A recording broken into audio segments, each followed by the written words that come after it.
What do you think? Dude, if this game comes out with everything that's been promised and it's polished, WoW's done.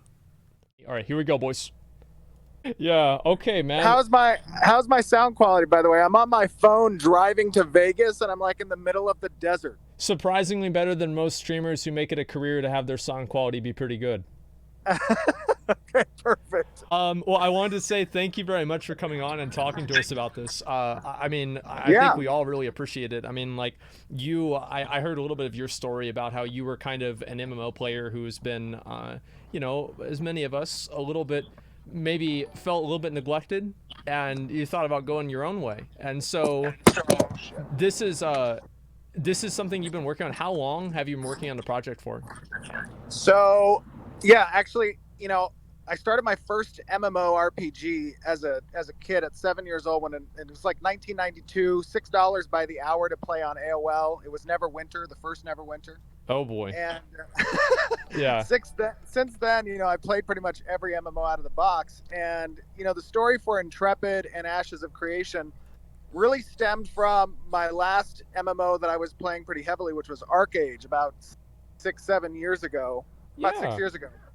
And I really loved that game. Like, I felt it had a lot of great potential, and I just got really fed up and upset with, some of the design decisions. And let me know if I'm cutting out, by the way. But it'll probably be off and on. It'll be all right. Yeah. Some of the design decisions really just kind of ticked me off. And, I had a very large guild in that game, and I've had a large guild since I was one of my favorite MMOs I played back in like 2003 for many years was Lineage 2. A lot of inspiration I have for Ashes comes from like Lineage 2, Arcade. A lot of people brought that up, actually. I thought Lineage 2 was a great game. I really like non-faction based games that, leave kind of the player agency to determine your friends and foes to the player. So essentially, I was in San Diego, and San Diego's a great hotbed for developers. We have a lot of studios around us. We had Sony Online Entertainment, which became Daybreak. We had, Blizzard in Irvine. We had, Amazon Game Studio and stuff. So, I'm a pretty big tabletop gamer as well. I love playing like Warhammer Fantasy and Warhammer 40K, and a lot of the guys from Sony would play at my game shop. And, really? I was cool. I was retired at like 29, and when I was fed up with Arcade, and I said to these guys, I was like, hey, what do you think about making an MMORPG? Like, I'll fund it. Let's try to hire a bunch of people and see what we can do. So, we started like 2015, 2016, kind of white papering out all of the designs that I had for Ashes, all the different systems that exist. And about 2017, we went to Kickstarter, not really as a means for funding. I'm personally funding the entire project, but actually to, add some additional features, but also mainly to get a litmus test on what the community thinks about many of our designs. To see if there's a demand. Exactly. Yeah. It's essentially to test this design theory, because as you know, and a lot of MMO players know, there's been this kind of a paradigm shift towards a mentality of everybody's a winner, and there's no longer a risk versus reward type of design philosophy. And yes, we've heard of that. And I can't stand that. I mean, it makes me, it really undermines what the genre was meant to be. And that doesn't go to say that there shouldn't be systems that are made for casual players and systems that are made for hardcore players. You should have a diversity of progression paths.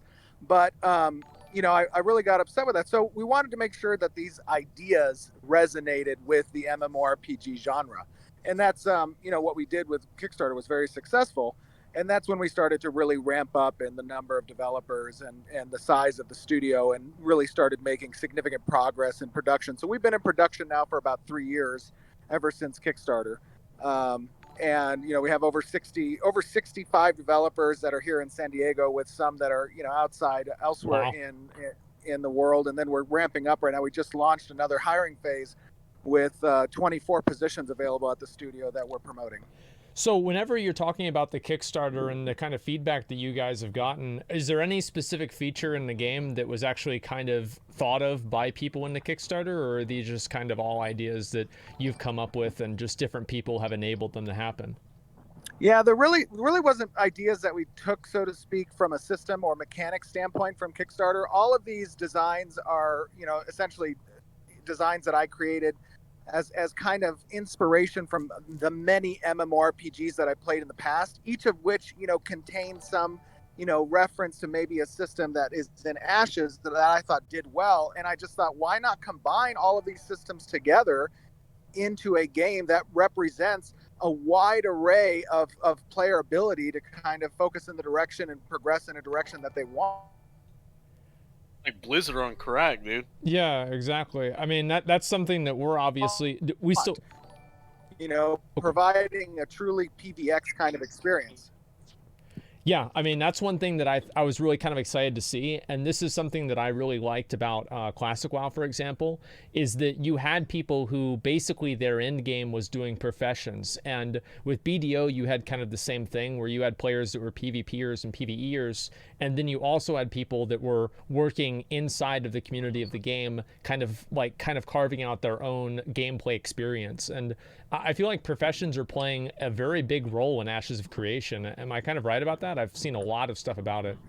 Yeah, so the profession system is intrinsically tied to what is called our artisanship system. So the artisanship system really contains three branches of focus. Okay, gathering, processing, and crafting, essentially. The gathering is focused really around the blacksmithing profession, your ability to craft tools that essentially better your ability to collect raw resources in the world to harvest them. They grant you access to higher grade resources. They increase the chances of proccing rare materials rare resources out of the harvesting nodes. And then the processing is based kind of around your Freehold system, with essentially establishing the infrastructure for processing those things on your Freehold parcel. And that's like building blueprints of smelters or of stables for the animal husbandry profession, that kind of thing. It's kind of like middle professions. Right, exactly. And once you process those raw gatherables into craftable materials, that's when the crafters come online. And their main focus is to acquire recipes. There are limited uses to recipes, the more rare the recipe is. And that's tied intrinsically into node progression. So as nodes get higher stages, it unlocks crafting stations that can be constructed so that the crafters who get their processed goods from the processors, who get their raw materials from the gatherers, are able to complete a finished product. So there's it's an assembly line effectively. Right, exactly. The key to making a successful crafting system is including interdependencies that exist within the system that people are required to excel and progress in order to facilitate that assembly line. Yeah, I totally agree with that. I think that's one of the best things about the game. It's one of the things that I've kind of disliked about WoW is the fact that people can kind of do everything all by themselves. But how many professions can you have? You can only be an artisan in one profession at a time. Is that right? So as you progress in one of the three branches of the artisanship system with your gathering, processing, or crafting abilities, it unlocks access to certain professions that then you have a secondary progression path in based off of your performance in creating that profession's specialty. So think of it like a tree. The higher you go up the tree, the taller the branches that you have access to. Those branches are essentially the professions. Okay, that makes sense. And so I did see one element of it that I was a little bit, I'm actually curious about how you're going to be able to balance this, and that the profession gear is going to be equivalent to the raiding gear. Right. So essentially, the crafted gear is going to be on par with what legendary drops will be. And the way you kind of accomplish that is, the drop tables that exist for world bosses or dungeon bosses, they have a RNG chance of dropping completed items. Yeah.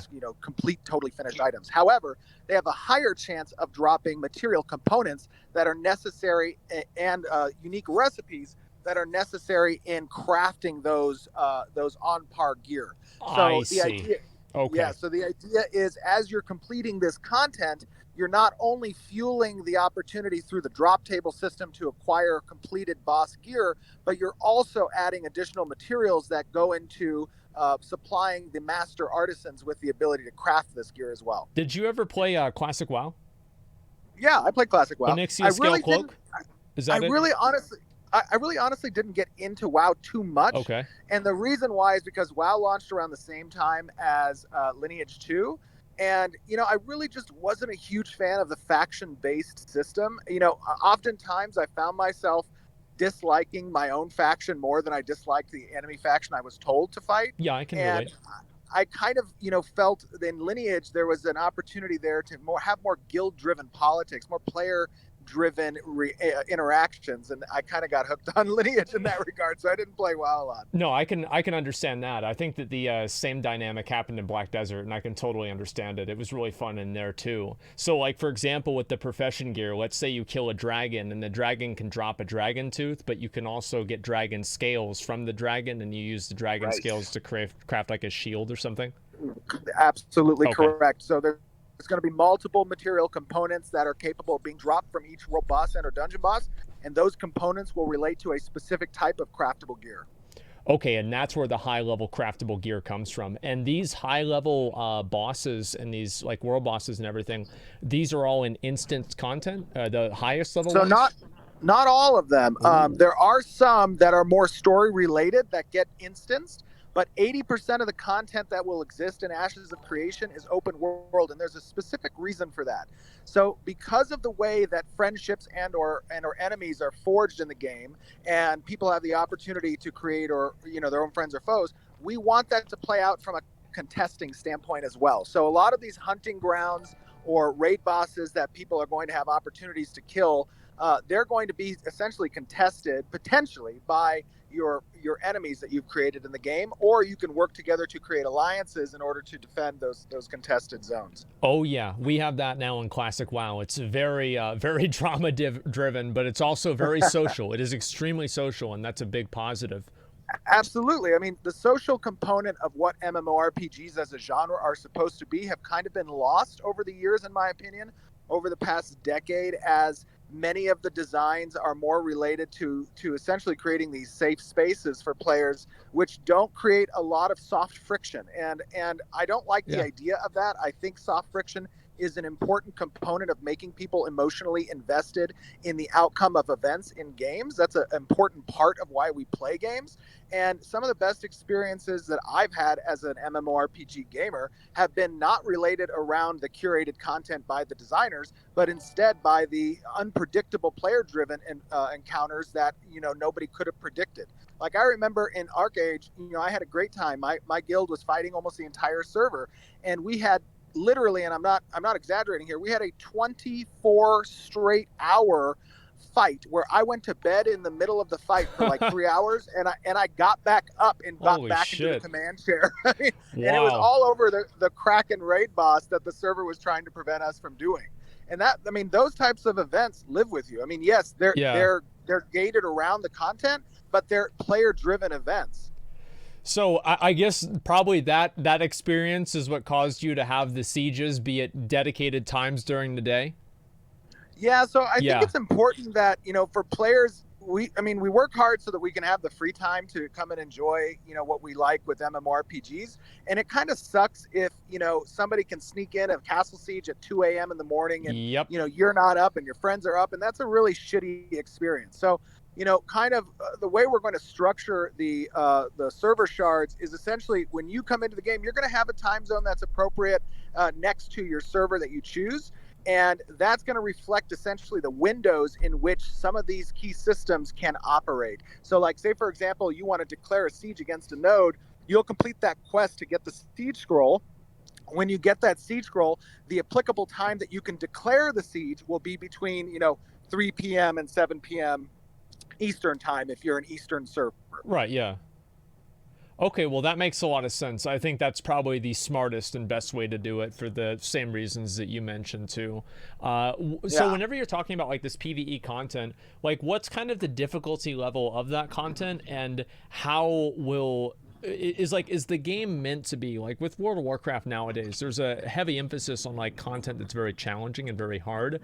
Is that something that you're really looking to emulate in Ashes of Creation, or is it just going to be mainly a social experience with difficulty that's kind of created primarily through the friction of other players? Well, I think so. 100%.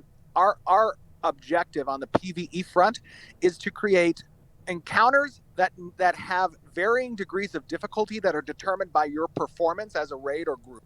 So essentially, as you're progressing through, let's say, a raid environment, a dungeon, and you're beating the first and second and third boss before you get to the final boss, your performance at those stages will dictate the AI's performance against you at each subsequent phase. That's kind of the idea behind the varying difficulties. Now, based on your performance and the varying degrees of difficulty will also influence the drop tables that are used when you complete that content as well. So the better you do, the better opportunity you'll have from a gear and drop standpoint also. Now, that's super important because one of the primary driving forces that I've experienced as a gamer in MMORPGs is that gear chase. And the reason people have a gear chase comes down to performance, essentially, right? Yes. And that performance can either be dictated by your PvP experiences, whether that be castle sieges or group PvP, whatever, or it's dictated by the ability and drive for you to complete content at a degree in which you have to get the benefits that you want, right? So we want to make sure that there is difficulty that's reflective of the desire to get best in slot items, and that's a very important component. So, like, for example, let's say you do the first boss, and if you kill the first boss within 30 seconds, then the second boss gains more health and it drops better gear. And if you kill the second boss within 30 seconds, then the third boss is even stronger. Is that kind right? of So that's a very simplistic way to look at it. I would say that is accurate to a principle standpoint, but really what happens is our bosses have specific AI behavior trees and blackboards that they use in order to determine the types of skills that they're going to show during an encounter, the type of thresholds on their health pool that instigate either rage mechanics or different types of environmental hazards and strategies that become online.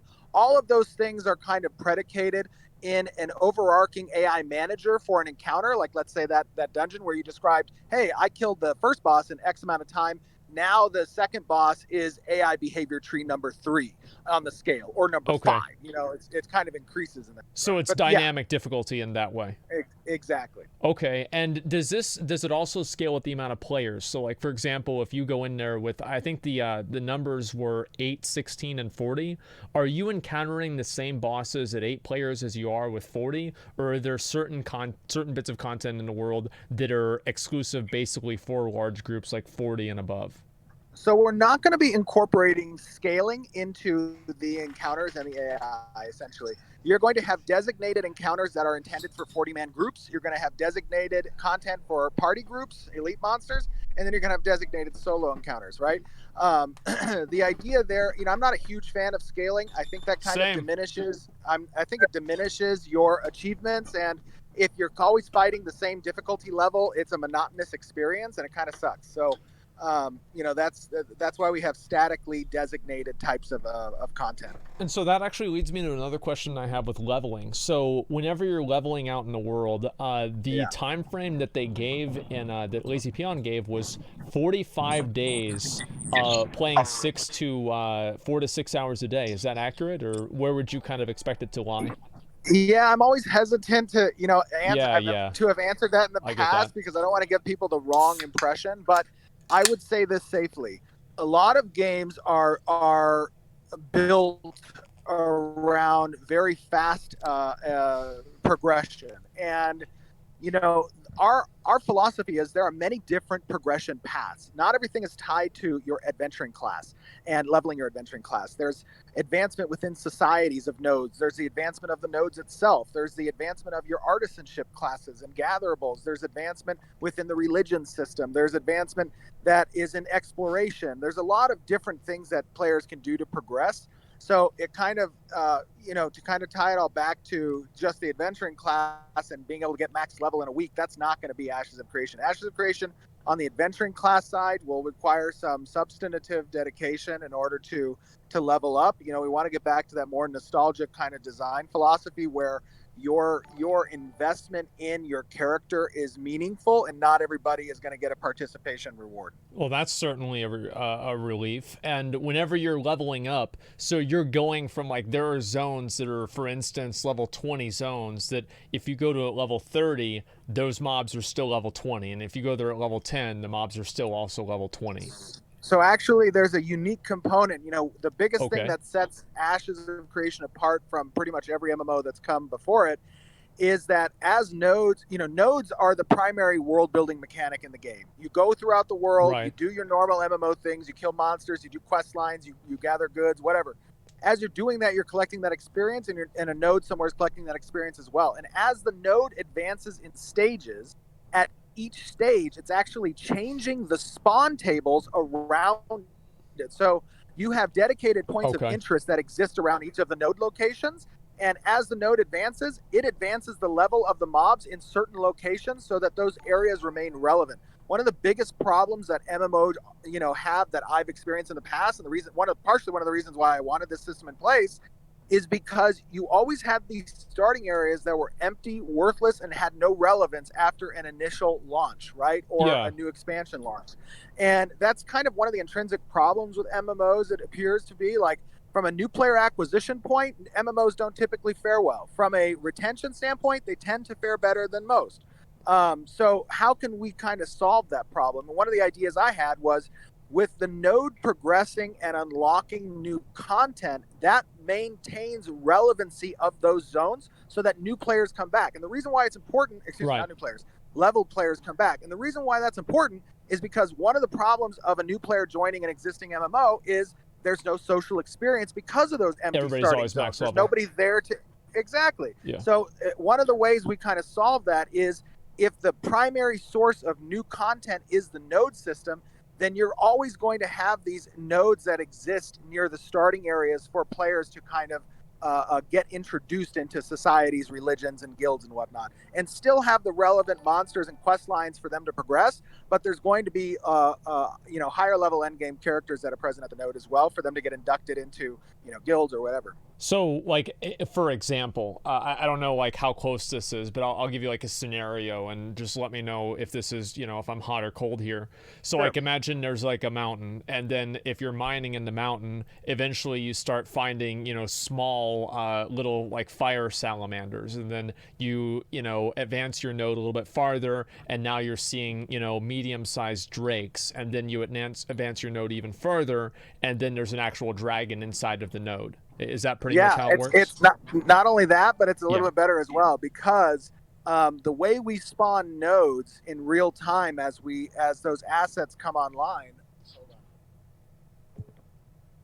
Sorry about that. I was getting a call. It's all good. As the nodes come online, points of interest start to manifest as well. So you might be mining at that node, fighting a little fire salamander, and that fire salamander might stay there when the node progresses. But next to the mine you were mining, a dungeon has now appeared. Basically, the entrance has opened up because some archaeologists are attracted to the stage 3 node, right? And now that dungeon has relevant content for higher level people. So and the content that you're experiencing with the little fire salamander might remain, but as the spawn tables progress and points of interest start to come online for content, now new players are going to come and be attracted to that stuff. Yes. Yeah, that sounds really good. And there's one thing that you said too that did kind of spark my interest. There are religions in this game, is that right? That's correct. There are 6 primary religions, as well as an underwhelm religion that players can progress in. And religions, societies like the Scholars Academy, Thieves Guild, they all have progression in rank and title. So as players, essentially, players have to choose which religion they're going to be a part of. They have to choose which society they're going to be a part of. They choose which guild they're going to be part of. As you choose those things, there is progression within those societies that are quest-based as well as objective-based. So essentially, like, the Thieves Guild may want a specific book from the Scholars Academy, and your node is a patron node of the Thieves Guild. So that's the only society it has available to it. You're a member of that Thieves Guild, you receive an objective that many players receive as well, to steal the book from a nearby node from their Scholar Academy building. Scholar Academy buildings are going to be flagged to kind of encounter and see you, and they can try to stop you. But if you're successful, you get experience, and you also get notoriety within the organization that grants you access to special shops, titles, and abilities that come online during either node sieges or different types of events. So are these different religions? I mean, I'm sure there's a real life parallel to this as well, but are these different religions and guilds, not necessarily like guilds, but like different organizations like the Thieves Guild and everything like that? Are these going to be put at odds with each other through mechanics in the game, like via PvP, or is it just kind of something that plays out narratively? So the guilds will have the opportunity to be at odds with one another through the guild war system, but they'll also have the ability to be friends with each other through the alliance system. The societies, which are more NPC driven, those will be predicated on the relationship your node has with surrounding nodes. So part of the mayoral duties is to maintain diplomatic relations with nearby nodes, and that flags the citizens. You can only ever be a citizen of one node, and that flags the citizens as either being at odds with the citizens of a nearby node, depending on that diplomacy, or allies of the nearby node citizenship. So you could either be flagged for battle for a period of time if there's a war, or you can participate with one another in certain events. So the way that relates to those societies is based on that diplomatic relation that's set by the mayor. You can have either cooperative quest lines that introduce players of other organizations, or you'll have adversarial quest lines such as the stealing of the book that I described before. Okay, that makes a lot of sense. And so basically all of the kind of forced hostility, like where you see another player and they're hostile to you and you can attack them, all of that is opt-in. Like you opt in to make the decision like who you're hostile with? That's correct. So Okay. there's no forced hostility. So essentially the opt-in can be delegated either to leaders or to the individual. Essentially, let's say you're a part of a node as a citizen and the mayor decides that they want to go to war. I don't know how this happened, but my seat cushion heater got turned on. I was wondering why I was like firing up. Oh shit. I was like, I'm like, it's like 120 degrees outside and I'm burning up. Yeah, it's the wrong time if you're in Las Vegas. No, to answer your question, yeah, it's an opt-in system. Sometimes that opt-in is delegated to leaders like the mayor or your guild leader, but essentially you will always have the option to leave either that organization if you don't agree with the leadership, or to vote them out through the election system of the mayorship systems. Yeah, that's something that, as a streamer, I'm worried if they're going to vote for me or to vote me out. I'm certainly curious about that. The cool thing about the node system and its government stuff is that there's four types of nodes, essentially. There is the democratic type, which is called our scientific node type. That's where the election method is by voting. There's the military type, where players receive a champion upon becoming a citizen, and they can level that champion up through doing quest lines, and they can grant the champion gear, and then they participate in gladiatorial arenas to see who the victor is, and that victor becomes the mayor. The divine node types have a quest-based kind of merit system, where the more questing you do for the temple of the node, the more likely you are to become mayor at the end of the election cycle. And then the economic system is more an oligarchy kind, where you contribute resources and gold to essentially bid for the highest bidder to become the mayor. So not always is it going to be through popularity contest. That's really just delegated to the scientific system. I think that's a really good feature, because you're going to have some people that can just, like if you have let's say one guild that's completely dominant on the server, you're going to know that these people are always going to be in charge. But if there's different paths to progression, that kind of makes it at least a lot harder for that to happen. So that's right. And not only is it absolutely, and not only is it harder, but I've always found in games that have non-faction based, more guild driven dynamics, that having a very powerful guild on the server is really almost always temporary. And either there's infighting that occurs, there are internal politics between the alliances, or some other guild rises to fight. And I think that's kind of, it replicates that dynamic of good versus evil type struggle, where people become invested. Now, obviously, if the mechanics and systems of a game are built in such a way that they do not provide some rails to how far a dominant guild can go to ruin the experience for others, then it's a bad design theory. But if the designs are maintained in such a way, such as in Ashes of Creation, where there is success that's demonstrably recognized through the advancement of that particular guild, but you can't go as far as to ruin the game for other players, so to speak. You can definitely manifest your power, but you can't just at every end stop progression for other players. that's an important inclusion in an open world type non-faction And based game. that leads into the whole corruption mechanic.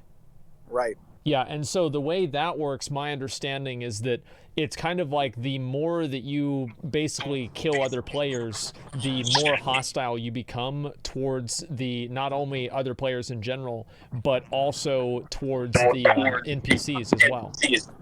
Right. So, I took a lot of inspiration for the open world flagging mechanics from Lineage 2. I thought that Lineage 2 did a great job in balancing both allowing the agency for players to kind of make rash decisions out of either, extreme anger or whatever, as long as there's a downside. So the corruption mechanic is really designed in a way like if you see somebody out there and you just hate this person and they've done something to you that's wrong, or they betrayed your guild and dropped with some boss loot or whatever, the standard drama that happens in MMOs that makes it fun. Yes. And you want to kill that person, you have the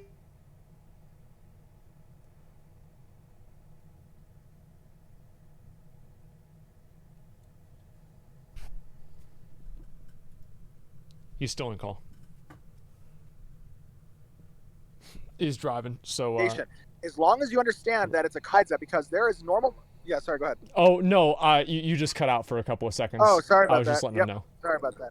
So the corruption system. So basically the way it works is there's a standard death penalty, and that death penalty allows you to, upon death, acquire a debt experience, and that debt experience can impact your normal gameplay by either diminishing some of the power of your skills if you accrue too much, and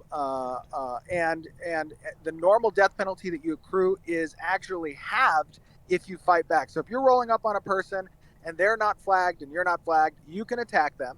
You will become a combatant. They will still be a non-combatant. If they fight back and they die as a combatant, you lose half of the normal death penalties you would normally lose. So we're incentivizing consensual PvP. If the player were to kill you and you did not flag back, you didn't fight back, and you were still a non-combatant, they're going to gain a corruption score. And that corruption score multiplies their normal death penalties by 4 times. It also adds the opportunity for them to drop completed gear upon death, and it flags them for the bounty hunter system. So bounty hunters, from their character, they drop gear from their character. That's correct. Wow. Yes. So they can drop equipped gear if they're corrupt. Now that's a conscious decision that player is making to become corrupt, though. So it's you have to weigh the cost benefit ratio there. And the idea is that if you gain too much corruption, meaning you try to turn into either a PK character or something along those lines, you're going to be eventually at some point you're going to be combat ineffective. Not only are you going to potentially lose your gear significantly more, but you'll also have less impact from combat skill percentage standpoint. And then additionally, for corrupt players, there's 2 ways that you can essentially lose that corruption. Yeah, I was wondering about that. When you die, you lose a significant portion of the corruption. If you go and you hunt and you gain experience, that starts to diminish the corruption you have as well. So at that point, it becomes kind of a cat and mouse game, because you're present on the map for bounty hunters, and because there's limited fast travel in the game, kind of really just determined by metropolises, they're going to have to travel out to you, and you're not going to be very easily able to scroll back to town, so to speak, as you would in other games. So that cat and mouse relationship provides benefits to the bounty hunter if they successfully kill corrupt players, but it also allows the corrupt player to fight back against the bounty hunter, and the bounty hunter is always flagged against the corrupt player. So the corrupt player can fight back and kill the bounty hunter without additional detriment. So it's like, yeah, it's a cat and mouse game. Okay, well, that's pretty interesting. So you have to do a lot of PKing to start actually losing this kind of this stuff, right? Like your combat effectiveness and all? Yeah, not only do you have to do a lot of PKings that are consecutive, but if you have a number of PKs on your record without going through, we haven't really described this to the community yet, but there is a method by which you can lower your previous PK count so that it doesn't exacerbate the next amount of corruption you gain from the system. But corruption, you also gain more if you have a lot of previous PKs as well. So it's a cumulative effect. It's like a karma system almost. Right. Okay, and so you do have like guild sieges and all that kind of stuff, and all of that is completely outside of the corruption system because it's consensual? Right. The corruption system only applies to open world flagging. All PvP events that are contained within opt-in systems, such as castle sieges, node sieges, caravan fights, guild wars, and node wars. Those are all self-contained within specific systems that don't utilize the flagging system and do not utilize the corruption system. Those are where you automatically become combatants against the player pool for the defense or the attacking side. And so, going over to like the way the housing works, the freeholds effectively are just player housing out in the open world. Is that right? Right. So Okay. there's three types. Yeah, there's three types of housing. There's in-node static housing, which are open world housings that are, they come online with each advancement of the node. There's apartment systems, which are instance housing that essentially, you must own a house within a node zone of influence or within a node before you can become a citizen of the node. So those instance apartments kind of grant the ability for players to become citizens of those nodes. They're statically, there's some that start, but then also mayors get to elect construction sites, which are public work projects that the citizens can participate in. They can grant, resources to those buildings, and he can construct additional apartment buildings. He can construct advanced crafting stations. He can construct diplomatic buildings, marketplaces, auction houses. It all depends. But then the player housing, the third type, is the freehold system, and the freehold system is one per account. It grants you a large parcel of land, which you must then collect blueprints for, and then collect resources to build those buildings. And that's really kind of the processing plant of each player. They'll be able to take raw resources that they either purchase from other people or that they acquire themselves, and they'll be able to process them into material goods that can be then used for crafting. Is there going to be something like a effectively guild freehold, like something larger, like a castle? Correct. So guilds advance in level, and the way guilds advance in level is through specific quest lines that are attributed to the guild members that they must participate in, and or achievements that the guild can achieve. When they advance in level, the guild has the opportunity to allocate guild skill points in their skill tree to either allowing them to include additional membership or to focusing passive abilities that the guild members can have as a benefit of being in the guild. So essentially what that allows is guilds can either be more focused into kind of elite teams that are smaller, that have specific objectives during these large encounters like castle sieges and whatnot, or they can be more on the higher member count side. And essentially Zerg at a versus certain Protoss. stage, right, exactly. Yeah. And at a certain stage of that guild's advancement, there comes an opportunity for the guild to elect to own a guild hall freehold. So essentially what that does is it grants the guild leader the additional opportunity to follow a quest line for a guild freehold plot that he would be the owner of, but the guild has access to and can contribute towards. And that allows them to build a guild hall out in a freehold system. Also, there's static in-node guild halls as well, which come with different benefits and opportunities. Okay, yeah, that makes a lot of sense, and that's one of the things that I know that Mcconnell and I talked about is like how large could these things be, and so you'd be able to pretty much destroy them and you can destroy guild freeholds too. You can assault guild freeholds. Right. So the way that destruction works is as nodes advance, there are quest systems that are relating to achieving a siege scroll, essentially. Mm-hmm. And players can undertake that quest. They can acquire the siege scroll, and they can then lay the siege scroll down to declare a siege against a specific node. And depending on the stage of the node will determine the quest line required and the additional resources needed to reflect kind of not only the amount of effort it took to build that node, but that should be somewhat equitable to the amount of effort it takes to siege that node, right? So once the siege has been declared, a server message goes out that tells the server, hey, in X days' time, there will be a siege at this time. And all of the all of the allianced nodes with that node become automatically registered defenders for the siege. And they will be flagged as defending combatants against the attackers. And any player who's not affiliated with an allied node of that node can come and register to attack against that node. And what happens is during a 2-hour period of time, there's a central objective that players must participate in. The defenders must run the clock out or destroy the headquarters of the attackers, and the attackers must gain access to the city, kill the quartermasters, which increases the respawn time of the defenders and decreases the respawn time of the attackers. And then they must reach a center point where they cast a 5-minute cast that's channeled and can't be interrupted by CC, but can be interrupted through death on a central flag that exists in the node. If the attackers are successful, what happens is the raw goods and the processed materials that are stationed within that regional warehouse that players are using become lootable. A portion of it is sunk, and then a portion becomes lootable to the attackers. In addition, so you can steal their stuff. You can steal raw gatherables and processed goods, correct. You can't steal completed items or potions or equipment, but you can steal the raw gatherables. But the more important incentive is that as over a guild's lifespan, over a node's lifespan, they have what's called a reliquary.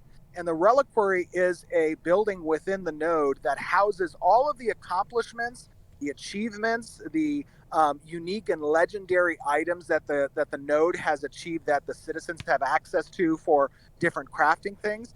And it destroys the reliquary, and access to limited use of those reliquaries are granted to the attackers as well. Now, if the siege is successful, the buildings inside are destroyed, including static and node housing and the apartment buildings. It's not going to be tedious for the players to essentially go and find a new node, and they can save their furniture layout, and they'll get their furniture mailed back to them, so they're not going to lose that component. We don't want to make it too tedious to kind of get back up and running again, because change should be a common theme in Ashes through the destruction and siege mechanics. But on the Freehold side, after the siege is completed and the attackers have won, there's a 2-hour window where the marauding kind of barbarians can go out into the open world where the zone of influence for that node was relevant, and can attack the Freehold systems.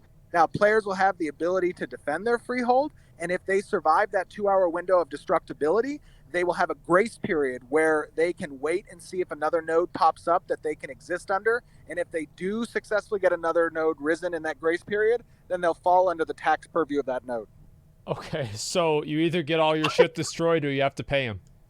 Jesus. That's pretty much how it works. Okay, so it's like basically like like a real life, the old marauders raiding, like different cities, right? After they destroy the capital, they go and they attack the outside Correct. Which is okay. Correct. And one of the big things, one of the big targets for players will be during that time is housing. One of the biggest benefits of housing is that it offers you a separate depository, separate warehouse system where you can deploy chests in the housing, right? And the Freehold systems have superior type chests that can be granted. They also store the processing raw materials takes time within the processing plants, those buildings that you construct on the Freehold. So during the declaration of a siege, that declaration period that might last 3 to 5 days, depending on the size of the node, the ability to remove raw goods and gatherables or materials from the storage containers is suspended. You can't do it until after the siege. Yeah. So if there's some like legendary, there's a guild hall out there with a shit ton of materials and goods that that guild has, and you want to surprise them with that declaration, and you succeed, your next target is to go destroy that guild hall, so you can then also loot their chests. And this is the size of this goes up to 250 on each side.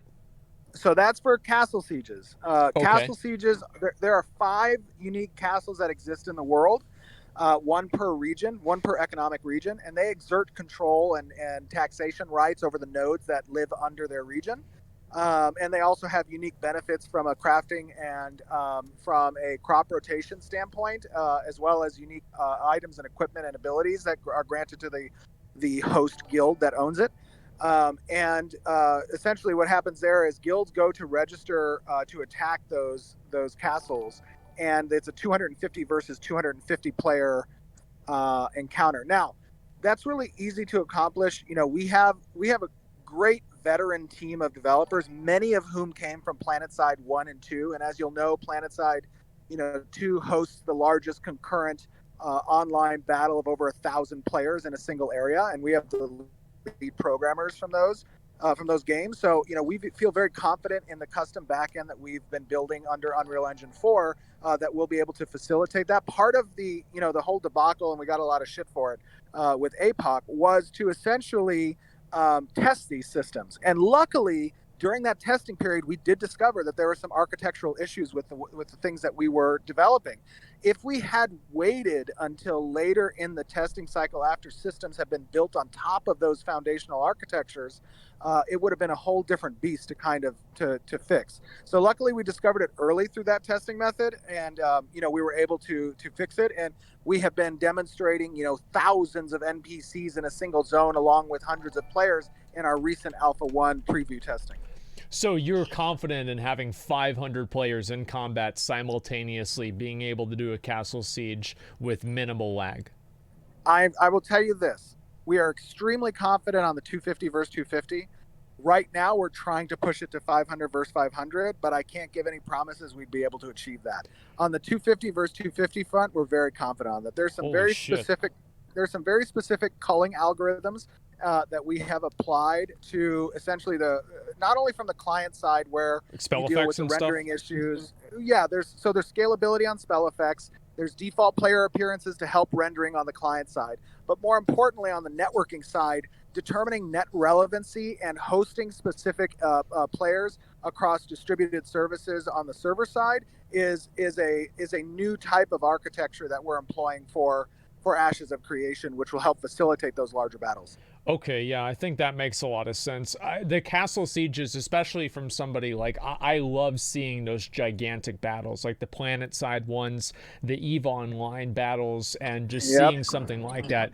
That's what really kind of inspires me to play the game. And so with WoW, they've had a lot of problems with that, and I'm really glad to hear that, because that's one thing that really makes an MMO, the first M massive.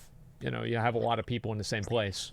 Yeah, I mean that's one of our core tenets, right? Is kind of putting that massive back and massively multiplayer. Some of the most fun that I've had in the past, even though it was a slideshow shitfest for a lot of games, and it's no fault of the developers, it's just technology hadn't caught up by that time, right? Is those massive battles are a lot of fun.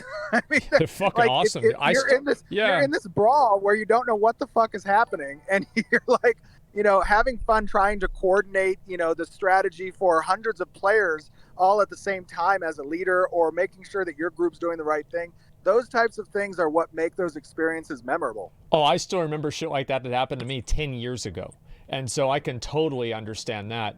And speaking of scale, like what would be, I guess this is kind of like an odd question, what would we expect to see in terms of like large scale monsters? Like, are there going to be krakens in the sea? I like sea monsters, right? So I've got to ask about this.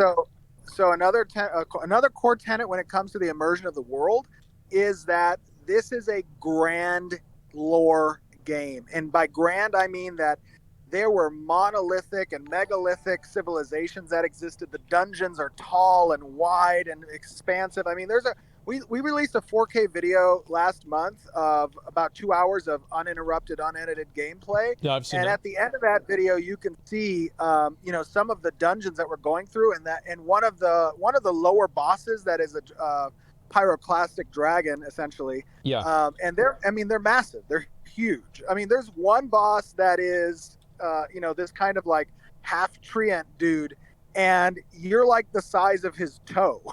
Oh, jeez. I mean, it's a lot of massive stuff. What kind of seafaring content? I saw that there's going to be there's a profession for shipbuilding. So what do you get on your ship? So you sail out on your ship. What happens? So ships are similar to caravans in the sense that there are components that can be built through the shipbuilding profession that enhance either the durability of the vessel or a caravan, the ability to move and change directions rapidly, the speed that it has, the hit points that it has, the offensive abilities. That's really the shipbuilding component. On the naval front, the idea there is that you will have the ability to acquire different types of blueprints for ship construction. Those class of vessels will exist from a personal vessel to a group vessel to a raid vessel, so large like galleon type ships. And there's a lot of content out on the ocean, not just from a raid boss standpoint, like large monsters like Kraken related or more Lovecraftian type. Yeah, like a giant squid. Right, exactly.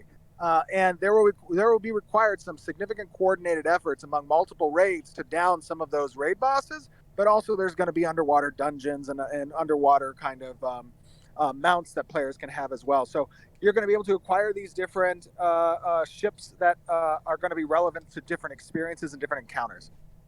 Well, that's certainly that sounds fucking awesome. I'm just gonna say it sounds fucking awesome. Are there going to be islands out there in the sea that you can go and like Yes. kind of? Oh, really? Okay. Yeah. So not only are there islands that exist out in the sea that have either dungeon content or you can place freeholds on if it falls under the purview of a coastal node, but also nodes that exist along the coast will change the spawn tables of the content out in the water as well. And those can attract specific events to that node. So the node will hook up to a point of interest that is essentially its harbor. And that harbor will have specific quest lines that relate out to the out on the ocean and the islands that exist out there.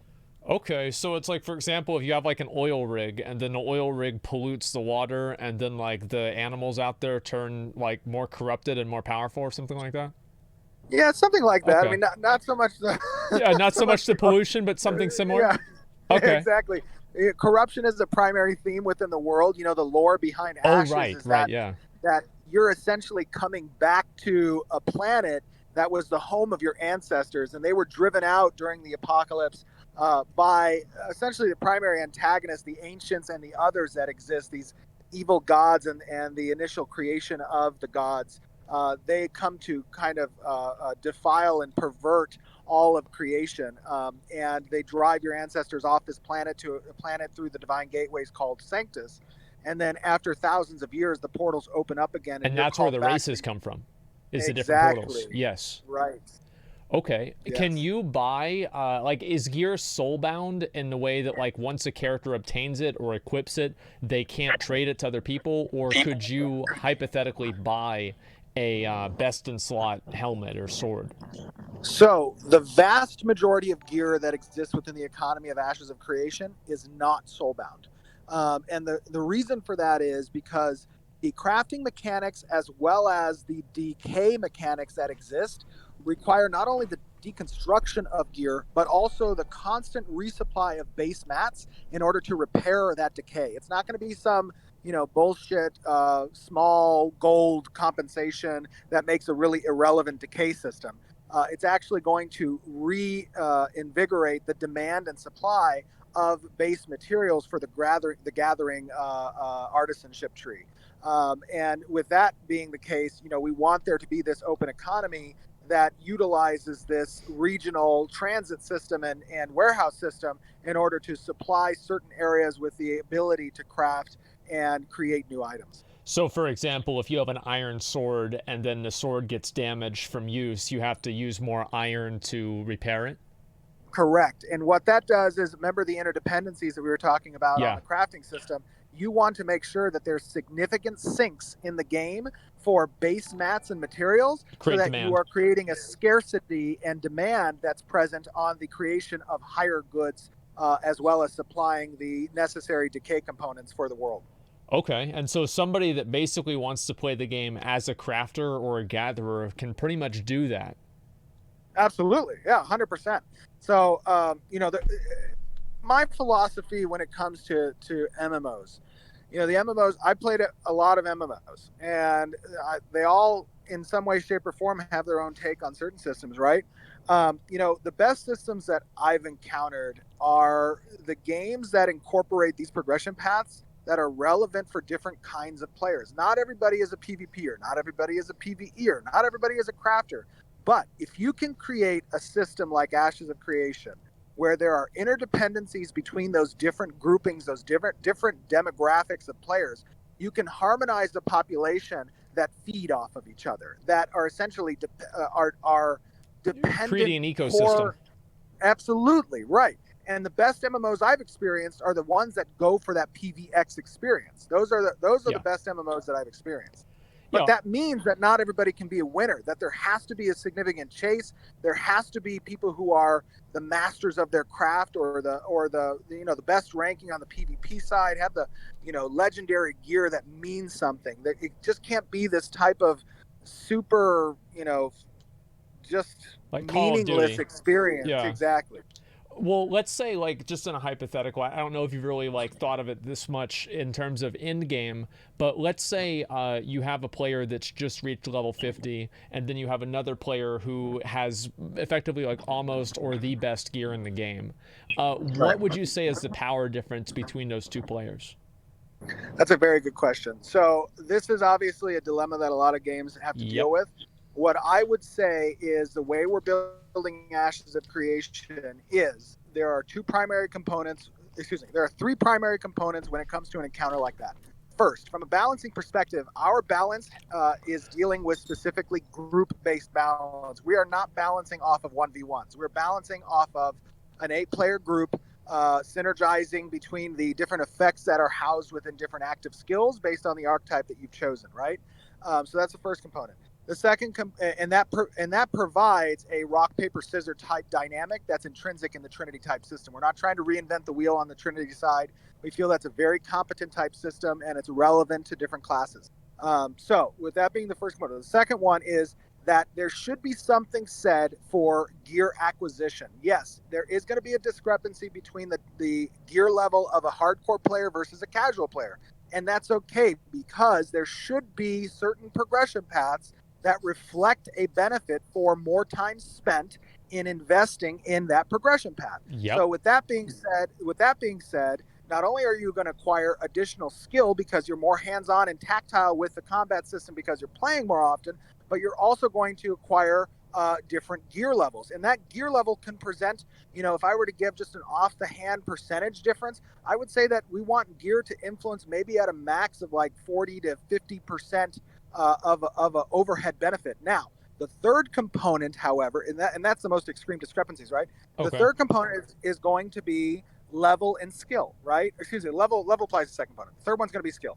The skill is going to be important because the way that the skills are essentially established is there's a lot of synergy effects that can occur based off status conditions that are applied. So, for example, just to give you an idea of the way the skill system works, there's three primary skill sections. There's passives, there's actives, and then there's combat skills. Combat reflect specifically your weapon skills. So if you're a dagger, if you're a rogue and you're using a dagger, and your dagger, you want to invest some skill points into that weapon group, you can start unlocking, proc effects that cause the target to bleed, that can cripple the target or hamstring the target. And the way your active skills interact with that is, let's say we don't have an auto attack feature, by the way.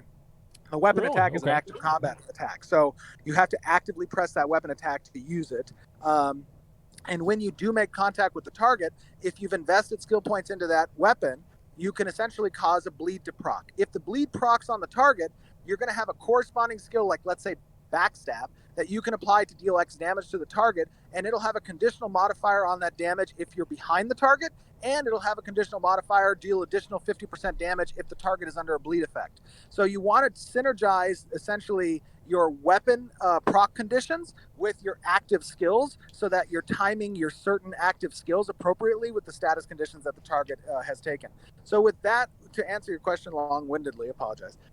Essentially, you're going to have not only the skill level, the investment that you put into it, the gear discrepancy between you and the target, but also the skills that you use to combat the character. The amount of skills that you get, so you level up to 50. Is there any leveling system beyond 50? Are the skills the leveling system beyond 50, or how does that work? And are they finite or infinite? So they are finite. We intend to have a lot of additional content creation for the game post-launch that will manifest both on a monthly and a quarterly basis to kind of implement new features into the game and whatnot, because a lot of the features that we actually have discussed, those are going to be present at launch, but we also have features that have been backlogged into post-launch feature sets. But with that being said, on the progression level, yes, you progress to 50, but the way that our skill system works is you choose one of the base 8 archetypes initially, and then you choose from that base archetype again at level 25. And the secondary archetype does not grant you additional skills, but it does give you access to what are called schools of augmentation. And there are 4 schools of augmentation per secondary archetype. So let's say you choose fighter initially as your primary archetype. You're going to have access to active skills that you can put your skill points into, and that'll get you, like, let's say, a rush ability. And the rush ability will allow you to charge X distance to a target. Upon reaching the target, deal X damage and some condition modifier, and that's the rush skill. If you take the secondary archetype of mage, that'll give you access to 4 different augmentation schools. The one of which may be teleportation. The teleportation augmentation you can spec into, and when applied to the rush skill, will now, instead of charging the target over X distance, over X time, will instantly teleport you to the target. So upon reaching the target, you'll deal X damage to some condition modifier. If you had chosen the elemental school, you'll charge X distance to the target. Upon reaching the target, you might set the target ablaze or deal electrical damage that deals damage over time.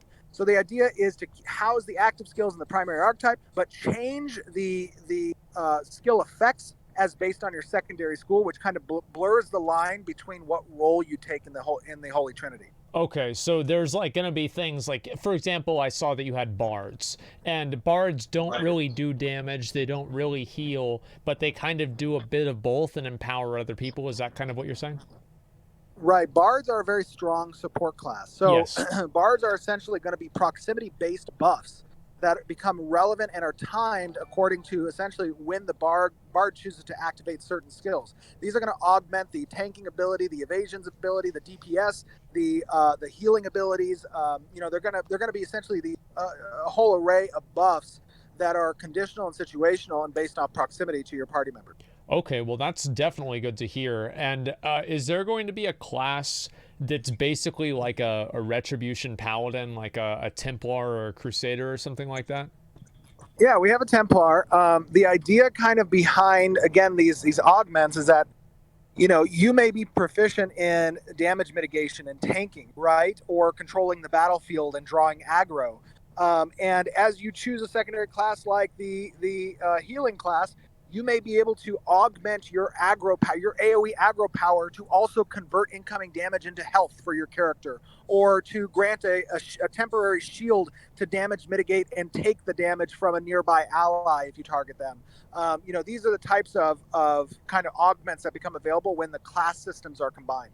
Okay, so they're kind of, you have like your main class and then kind of like a subclass which modifies your main class abilities effectively? Right. Through Okay. the augment system, yeah. And so flying mounts apparently are extremely exclusive. There's only going to be 10 people with them on a server. Is that kind of what you're thinking? Hey, my phone is dying, so actually let me transfer you over to the car and hopefully it doesn't. Okay. How does this work? It works. Yes, it works. You're good. Okay. Sorry, if you want to run to the restroom. Okay, all right. I'll be right back. Okay, give me a second. Okay. I heard another voice on. Who else is on here? Oh, I'm nobody. Don't worry about me, man. I'm just here to hang out. Oh, okay, nice. Are you playing WoW a lot? Oh, yeah, I love WoW. I've been playing WoW for like 15 years, man. Holy smokes, that's a while. Yeah, it's too long. This game sucks. Classic server? Classic is Classic's it's a game we sometimes play, Yeah, I missed out on the WoW boat. I was really heavily into Lineage at the time, but honestly, man, you probably didn't miss much. One thing I really appreciated about WoW was the rating system. I thought that WoW did that super well. Rating? Oh yeah. Yeah, their raid systems, or their raid's been pretty good. I like their, the art team in WoW's been doing, like, pretty fucking good for, like, 10 years, I would say. Right, chat? Oh yeah, there's such talented developers over at Blizzard, 100%. Oh, yeah. All right, I'm back. Sorry about that. You there? Welcome back, yeah. Okay, so I was wondering about flying mounts. Like, are they really going to be as uncommon as people make them out to be? Yeah, so, one of the things that, and going back to kind of that philosophy of earning legendary shit that is unique and is scarce, that's not just going to be with regards to like flying mounts. It's also going to be in regards to unique items that exist on the server where only one can exist at a time. But also, on the flying side, we have different tiers of mounts essentially. and the royal tier can only be accessed on a time basis for guild leaders who own a castle and mayors who are mayors of Metropolis stage, which is the last stage of node development. Okay. But additionally, players can also have an opportunity as a rare drop to get eggs from legendary bosses. And then that egg system has a quest path that relates to the processing profession of husband, where you can essentially raise that that mount to have a lifespan that ranges from 15 to 30 days based on how well you raise the mount. And then once you open the mount and use it for the first time, its lifetime starts ticking. So if you ever lose the castle or aren't mayor one season, or your mount dies, you lose access to that. So at any given time on a server, there's only ever going to be between, let's say, 10 and 20 people that will have access to the flying mount. And the castle siege mounts, the castle mounts and the node Metropolis mounts, those are huge mounts. So these are very large dragons that have, significant battlefield abilities like laying down massive AOEs. So this is like laying down buffs. Game of Thrones. Right. Yeah, you see Dany flying in and just burning the shit out of King's Landing, and that's what's happening. Okay, well, fuck yeah, that sounds awesome. So, do the normal mounts also have lifespans, or is it just the flying mounts? No, just the royal mounts. So only royal mounts have lifespans. All other mounts, mounts can be separately targeted when you're on them. They can also follow you, so you can be dismounted and they can be summoned. And essentially, they can be targeted and killed. If they're killed, there's a cooldown time before they can be reridden. And there's also going to be certain types of potions that can restore life on a mount that's been killed, so you don't have to wait the cooldown time. Can you re-ride the royal mounts too, or when they die, are they just permanently dead? No, you can rewrite them as well, so long as you have the satisfying condition. And that condition's either being, the mayor, the guild leader, or the lifespan available. Can other people ride on the mount with you, or are they all just one-person mounts? So, in the guild system, there is going to be essentially royal mounts that are temporary only during guild sieges. Now, these won't, and you can assign them to officers.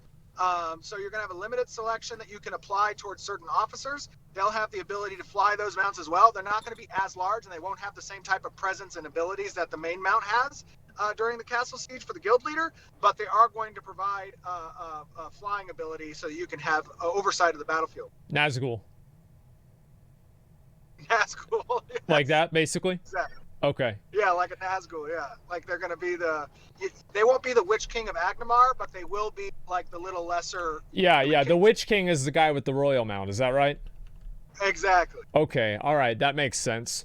So is there any way, so you have like the auction house, is there going to be any way to like buy currency in the game, or is it going to be completely built inside of farming gold? So like I know in RuneScape, for example, you can effectively buy gold with like bonds, and in WoW you can buy gold with the WoW token, and there are other things in the game that are effectively like kind of pay to win features. Are you guys going to have anything like that? Absolutely not? No. Okay, that's great. So that I played is when the company comes in and you have a player-driven economy, and they think it's a great idea to throw something, a wrench into that economy, and introduce something on a microtransaction market that upends the player-driven economy that people spent money. When you think about the way that the economy in Ashes of Creation works, essentially it's a traditional gold-based system. However, monsters don't drop gold per se. What they drop are certificates. And these certificates could be pelts. They could, just a term we use. They could be pelts. They could be whatever that house the value of the monster's death. Okay, and you accrue these over time. And what happens is you go to a certain node, and based on the level of the node and the distance of that node from the location of the drop, will determine the value of the certificate. So like I said, there's 5 primary economic regions. And in that scenario, there's 5 specific certificate types that are granted by the mobs that die in those regions. You can move those certificates through the caravan system. But if you get attacked and the caravan is destroyed, a portion of those certificates gets sunk, and then another portion are granted through the wreckage that the caravan now supplies the attackers. So you have to be strategic. You could turn it in within the region you farm them. You'll get lesser gold for that. But if you want to take the risk, you want to take some of those certificates across regions, you can do it through the caravan system, and it provides a significant sink but opportunity to the player. Again, that's an opt-in type system. So, like, for example, if you're out in like a winter area in like a northern mountain and you kill a Yeti and then you take it all the way down to some southern area, it's probably worth a lot more money. Exactly. It could be worth upward or 5 times what you would normally get for trading it into a huntsman at a local node where you farmed it. Okay, and that's kind of about, and you're balancing that basically with the idea that it's going to take players a while to go from point A to point B. So there's 2 primary algorithms that are used when balancing the return ratio on those certificates. Okay. First, the world server manager takes into account the existence of certificates in the normal population. So we have a tally of how many certificates are out there.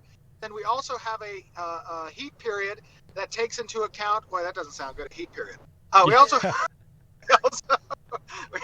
have a period of time where we take into account the number of trade-ins of specific types of those pelts within, let's say, a week or a month period of time.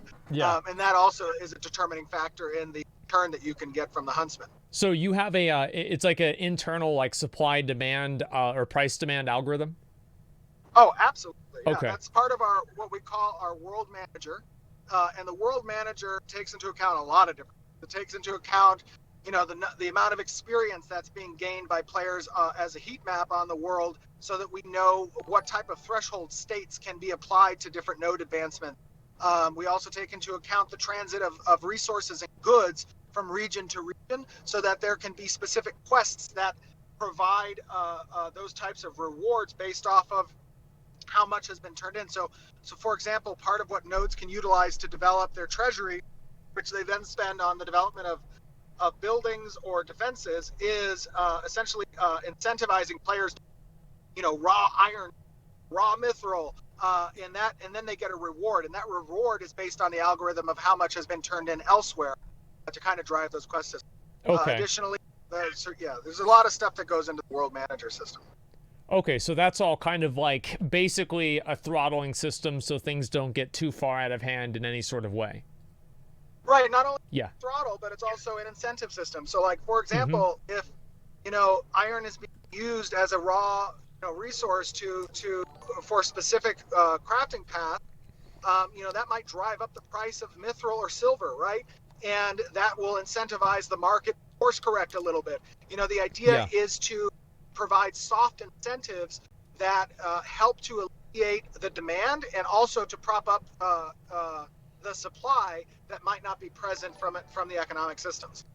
Okay, yeah, I think that makes a lot of sense to me too. Like, and so there's not going to be any sort of real money trading or anything like that. Real money trading. So players can trade. There won't be allowed RMTs, I guess. Real money transactions, right? But you can trade the currency within the game for purchasing items or whatnot. Okay. We do have already built into the game, on the outset, is essentially behavioral metrics. So, in the game, as a player does normal things and they acquire normal gold, that's all good and well. But if there starts to be item IDs that appear on the player account that are out of the norm, like either a large amount of gold or, significant legendary items, like what thresholds. That does in the back, exactly. What it does in the back, it flags the account for view so that we can take a look at where did this item come from? Is it coming from a known gold seller or a flag bot or whatever? And then we investigate. So we're going to be pretty hard on the ability for players to subvert the natural economy systems by RMTing or botting. Okay. Also, another important fact is that intrinsically over the past decade, what I've noticed in a lot of games, as MMOs go play route, you see this serious influx of gold sellers, otters, and whatnot. And this is super problematic because there's no barrier of entry for those types of bad actors in the game. When you have a subscription-based model, what you do is you exchange the amount of gold sellers. Now, there's still going to be gold sellers. We're going to have to combat that, and that's part of the behavioral metric system. But being a subscription-based game alone automatically cuts out a significant population of the gold sellers that might be applicable to your game. It doesn't stop them, but it is a barrier to entry. Yeah, because they have to pay money, and then also because it takes so long to level, and the odds are you're probably going to be able to make a lot more gold whenever you're high level. The investment is much higher, and so if you're banning them at a higher rate than they're getting their return on investment, then they're not going to be. Yeah, of course. Yeah, that's what and then one other thing that's super important is, in my experience as an MMO player, I really hate the fact that not a lot of companies invest in active GM teams, GMs who are present on the server on a day-to-day basis and are playing with the population and are there to actively enforce and moderate what can be a major nuisance from these gold sellers and or botters. So one of the pledges, in Ashes of Creation, and something that is a personal interest of mine, is making sure that the player base is active GM force that are present on the servers and are participating in the community. Okay, well, that's certainly a big relief. And there's one more game question I wanted to ask, is that what are stats on gear going to look like? Like, what kind of stats? So, yeah. Because gear is not class dependent, you can have any type of gear you want, and gear is really the type of gear you want to have is based on the encounter you're facing. So, if you're going to be a tank, there's different types of tanks you can be. Sure, from a balancing standpoint, no game has ever achieved ultimate balance. There's always metas, and there's going to be updates that try to address certain metas, but we don't want to destabilize the builds that people have built, so we have to be really cognizant of that. But what I would say is that, like, when you acquire gear is going to have multiple types of stat allocations that are dependent on the crafter to determine, and also there's going to be multiple types of sets that exist within the different tier levels of the gear that you can acquire from drops from monsters or raid bosses or dungeons or quest lines, all of which have different types of relevancy to whatever your focus is. If you're a physical combat damage type focus, there's going to be stats that augment your strength and that affect your ability and the option to crit. Those types of things are going to be things that you'll have to make conscious decisions. Okay, well, that makes a lot of sense. So you're basically going to have like the usual, like, strength, agility, and then critical strike chance, probably hit chance and stuff like that. Right. Yep. Will you have like resistances, like fire resistances? Yeah. So essentially, players have the ability to augment their skills with certain types of damage or energy types, and in addition, you will have the ability to enchant and empower your equipment as well. And you can empower and enchant them as a give and take type relationship, where you may want to spec into a more specific fire type damage or radiant damage, and then players will have the option to enchant their armor as resistant against certain types. And what that does is it adds an additional layer of complexity and item customization, class customization, so that there's no just cookie cutter type experiences you have among all the different players that exist out there. Each person is going to have a very unique build in that regard, and you're going to want to make sure you know who players on the battlefield are when you're going up against them, or that you're synergizing with them if you form parties for PvE. Okay, that makes sense. So, like, if you're going up against a node that's right next to a volcano, you can probably get gear with fire resistance on and do better than average. Exactly. And those socketed enchantments can be exchanged out for as well. They're not permanent. Okay, well, that makes sense. And also, the scale of the world is something that I'm kind of curious about. So how long would it take on foot, for example? I don't know if you can give me like a ballpark on this, to go from the top left of the map to the bottom right. So on foot, that would take multiple hours. The idea behind the world size is, between 400, to put that into kind of context, I guess, what was the name of that game? Well, if you take a look at Lineage as a world, I believe Lineage was about 400 square kilometers, and it was a significant trek across them. The idea behind our travel systems, though, is that as nodes develop, you can get faster travel, but fast travel is very difficult to attain. You'll have to see a metropolis of the scientific type, and then that can construct a building that offers players fast travel, teleportation, or airship travel to nodes that exist with under its vassal. So it'll a metropolis zone encompasses about 1/5 world size, okay, under its zone of influence. So you'll have fast travel under that scientific metropolis. But faster travel is things like commissioning a Thunderbird to take you, not the car, but Yeah. An actual Thunderbird. An actual Thunderbird fly you down to a node or a different region quickly. So you'll have flight paths. Exactly, correct. They'll be on a spline route and they'll take you across the world. The idea there, the reason why this is important to me, because a lot of that I've played in the past, there is this Zerg mentality and mechanic where, any given guild that's large instantly port to a location and just overwhelm the people. The no fast travel kind of, I think, curtails that a little bit. If you get wind of a man on the and your guild is like, oh man, we need to get there, and everybody's out in parts of the world, it should take some time to move to that location.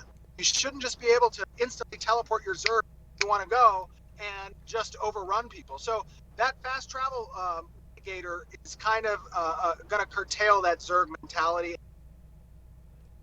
Yeah, that makes a lot of sense.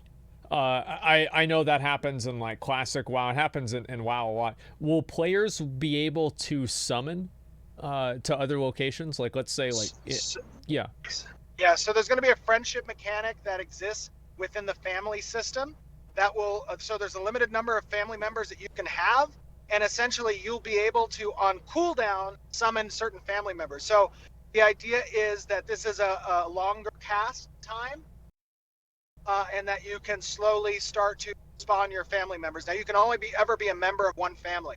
So it's important, if you want to coordinate kind of constant party or PvE groups, that you coordinate which families you're a part of so that you can summon out to different dungeons and whatnot. Okay, so there is a way, but it's very limited. Correct. Okay, well, that makes sense. And a couple of questions is that when are we going to get the alpha? Yeah. So now the hard questions. We announced the alpha one is at the end of the it's going to be something right now that we're in the middle of actually testing. We have next month, we've invited about I think there's a little over 450 people that are our backers to participate in the preview of the alpha 1 client. And then as we kind of go through testing the server infrastructure as well as bugs and base systems for the alpha 1, then we're going to start opening it up to about 10. We have about 10,000 people who are scheduled for alpha. So the time frame for that is about the end of this year. Wow, and 10,000 is about the size of one full server. Is that right? Right. So our for a server between 8 to 10,000. Now in Alpha 1, we're going to be mitigating that server concurrency because the playable area is significantly smaller than what the whole world will be. So servers around 1,500 to 2,000 concurrency. Yeah. Because it's only about 20% of the world map that's playable. And that's going to be happening at the end of the year. Correct. Wow. Okay. And is the game isn't buy to play? You just pay a subscription and then you can play it? Yeah. So one of the things for me as a player that's really important is, I don't like companies that try to nickel and dime players by having all three full buy to play.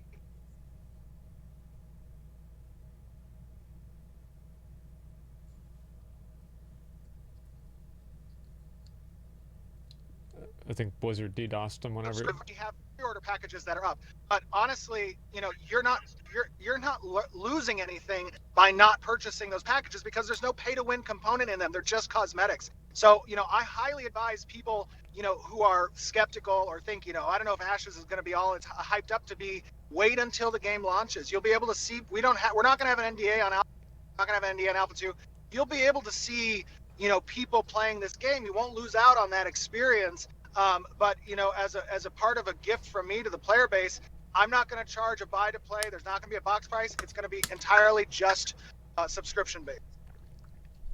Well, that's certainly a relief. I know some games now you have to pay a subscription, you have to buy the game, sometimes buy expansions on top of that, and they have the microtransactions, and it seems like a bit much. Yeah, my philosophy is if you build it, they will come, and a subscription is more than enough for a company that has a successful game under its belt to provide constant updates, content releases, and it really just creates a healthy dynamic between the player base and the developers providing new experiences for them. So it doesn't need to have a raking in on the buy to play front, a box price that you buy a $50 expansion, whatever. All the DLC and the expansions will be part of the subscription price. So right now that's at $15.99 a month that we're going to be doing when it launches. But one of the things that's really important to me, and I'm funding the project myself, and we don't have this. The desire to be transparent is a double-edged sword.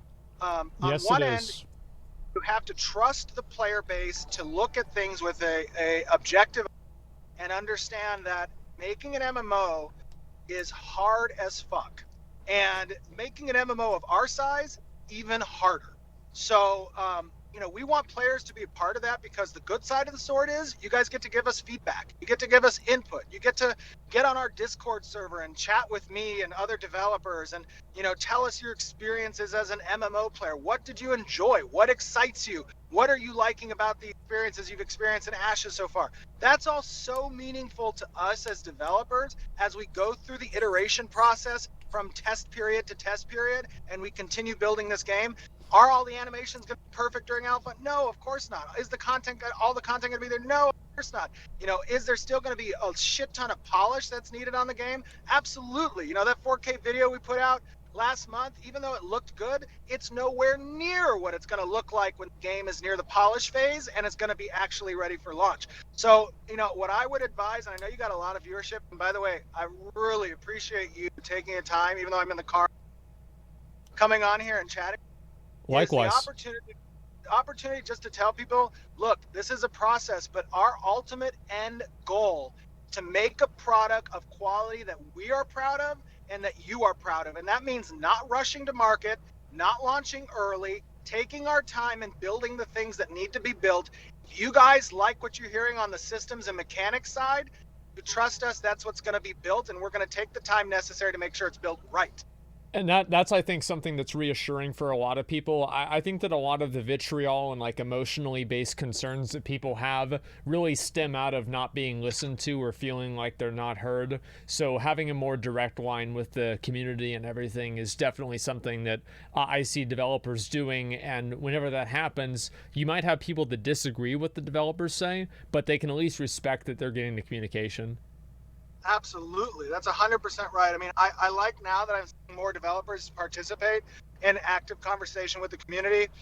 For me personally, over the past years of production, 5 years since I've undertaken the intrepid endeavor, my life is Ashes of Creation. I live, eat, breathe, wake up, and, don't get sleep over building this game like my fellow developers.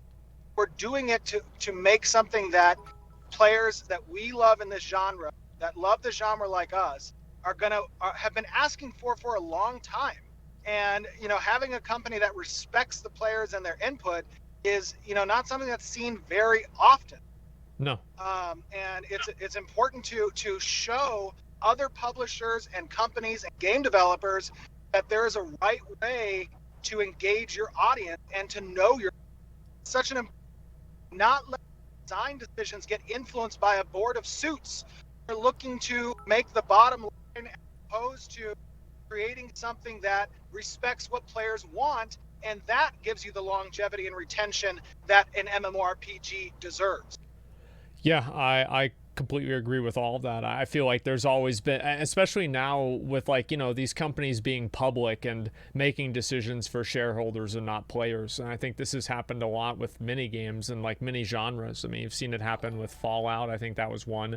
WoW's had its share of problems. And to have things that are kind of by players for players is something that, have you ever played Path of Exile?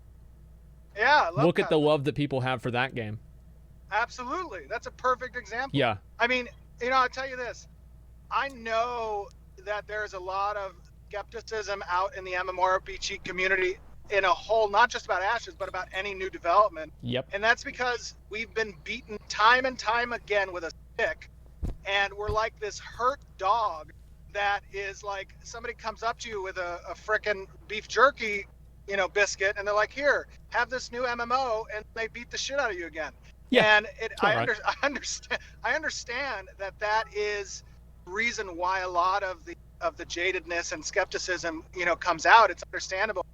What I would say, there's nothing more motivating to a developer, especially on a project like Ashes, than to see the excitement from a community about the design philosophy and mechanics that we're instituting in the game. And if you have skepticism, just sit back and wait, watch, see what happens. You know, shitting on people, it's not beneficial to making significant change in a genre we all love. Yeah, I think that's one thing to keep in mind, is that a lot of us, you know, we just really want to play a good game. That's really what ultimately matters.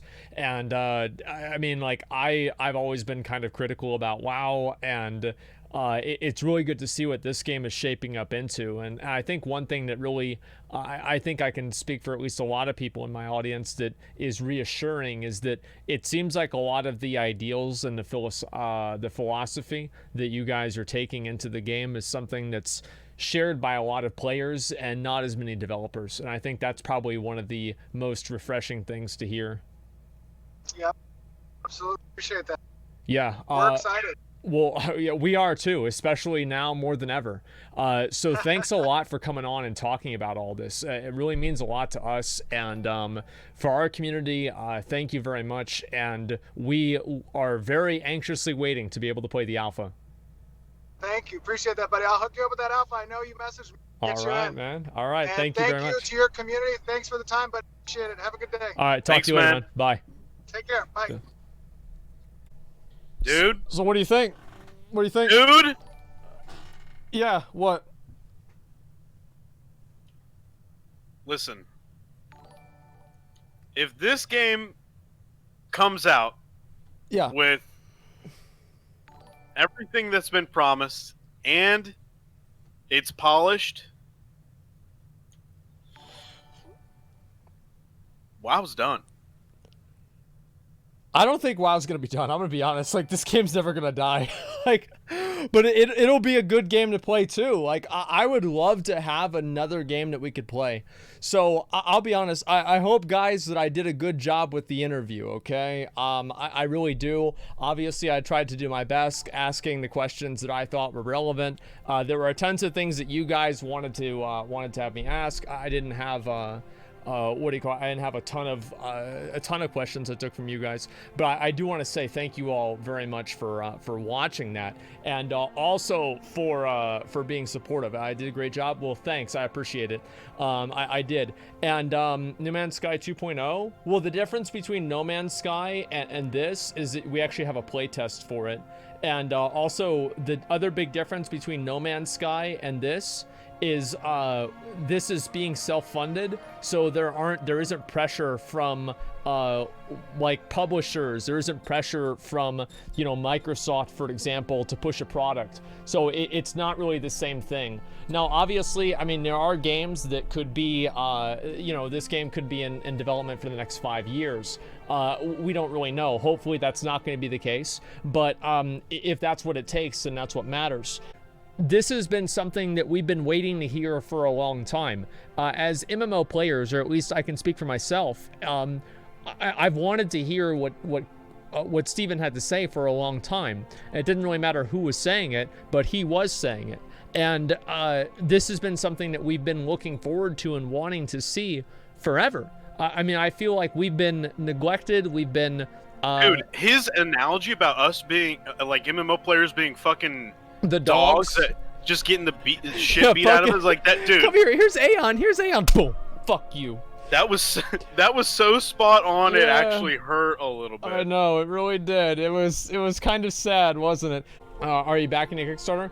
Yeah, I'll back the Kickstarter. I will.